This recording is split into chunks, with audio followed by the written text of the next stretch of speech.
Pope Francis will be flying in here tomorrow into the eye of another storm because Ireland sits right at the centre of the child sex abuse scandals that, as you say, have rocked the church worldwide. It is the first papal visit here in nearly 40 years, and many Catholics here and in America are determined that this is the year the church must change.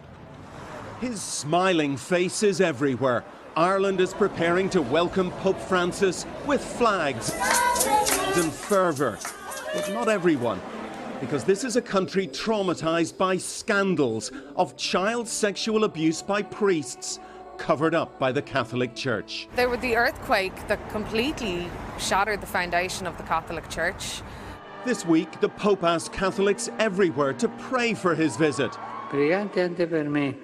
Days after the church was rocked by the release of the Pennsylvania grand jury report.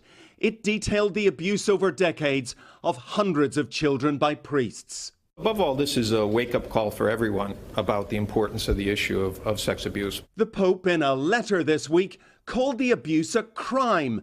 In Ireland, some are critical. There was absolutely not one single concrete proposal in that letter as to how he intended to root out the evil of child sexual abuse. So all words, no actions? All words, no actions. Young people of Ireland, I love you. The last Pope in Ireland was seen by half the population. Colm O'Gorman was there. A year and a half later, I was raped for the first time by a Catholic priest. He won't be welcoming this Pope. He'll be listening for an apology. The Pope just needs to tell the truth, that the Vatican directed a deliberate cover-up of the rape and abuse of children. Even Ireland's Prime Minister will urge the Pope tomorrow to reform the Church, not just to apologise.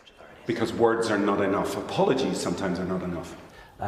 Words are never enough, but if they're not followed up with actions, it's even worse. They then become meaningless.